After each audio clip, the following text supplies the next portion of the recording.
On June 7th, Muppet Vision 3D closed its doors for seemingly the last time to make way for Monstropolis, the brand new Monsters Inc. land.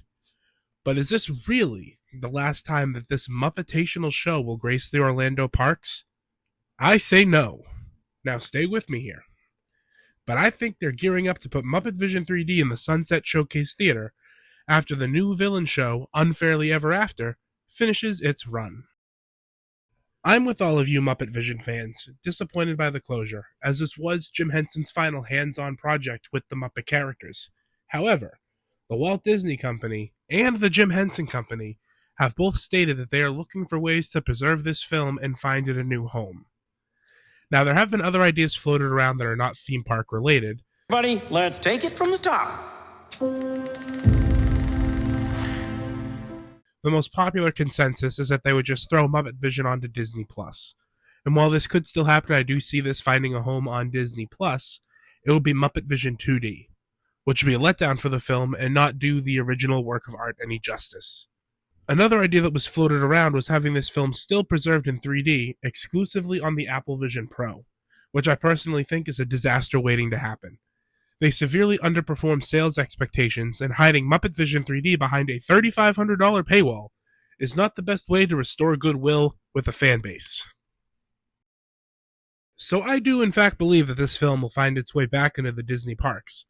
Other theaters have been floated around like the Pixar Short Films Theater in Epcot, but I think that this film is going to move right into Sunset Showcase along with Muppets Rock and Roller Coaster, which will give the Muppets a brand new home and a brand new Muppets courtyard. And while originally Rock and Roller Coaster did seem like a consolation prize, just throwing Muppet fans something as they grieve the loss of Muppet Vision, if they move Muppet Vision right in there, it'll seem like it was much more of a thought-through process on Muppet Courtyard, even if we're still missing the beautiful Pizza Rizzo. We still miss you. But I know what you're thinking. Where is he getting these ideas and these theories? Who has thought of this? Well, I ventured over to Sunset Showcase Theater to check out the new villain show, and I noticed some rather interesting parallels. First off, just to go over the villain show here, this show primarily showcases three baddies who are all fighting to say they are the most misunderstood of all, and the battle is mainly between Cruella, Hook, and Maleficent. This show begins with the Magic Mirror singing an absolute banger of a song. If the victims of a grudge, I just reflect. I can't judge. To make matters worse when they find a looking glass. Many villains are shown on various screens around the stage, including Hades, Jafar, Scar, and for some reason, the villain that gets the main showing on the top middle screen is King Magnifico? Anyways, I digress. Each of these main villains gets a song, and the audience gets to vote on who is the most misunderstood of all. The show is a fun addition to Hollywood studios, but to me it feels temporary, and like Muppet Vision 3D could pretty seamlessly move right on in and have a permanent home here. But Jack, you still haven't told us why you think that. And I'm glad you asked, because there are some specific elements to this new villain show that really remind an avid Muppet Vision enjoyer of the original show. In Cruella de Vil's song, as she's performing, some bubbles get launched into the crowd. And that's all fun and great, everyone loves bubbles. But if you look back at Muppet Vision, you know who else has bubbles? That's right, Miss Piggy. That a coincidence? I think not. Now maybe this one element seems like it could be swatted away and ignored. But just wait, I have even more evidence for you. In Captain Hook's song, a cannon comes out of a door that launches. And if you remember that good old Muppet Vision show, the Swedish chef has a cannon. Coincidence? I think not.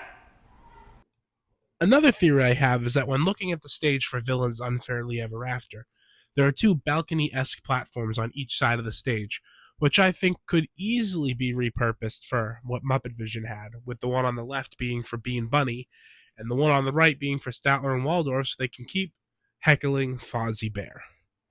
And while this may sound promising to all you Muppet fans, I sadly do think there is a bit of a kicker here, and I think that we would be sacrificing physical sets, elements, and animatronics for an upgraded technical show. While this may work for some elements like the 3D guy when he starts his own football team, and there are several of him floating around the stage, fellow attraction purists may find this disappointing, and honestly, this may be a deal breaker to a true Muppet Vision 3D fan. So let me know. What do you think? Would you want Muppet Vision 3D back if it meant sacrificing a majority of the physical sets? Or do you either want it all or nothing at all? Thank you all so much for tuning into this video.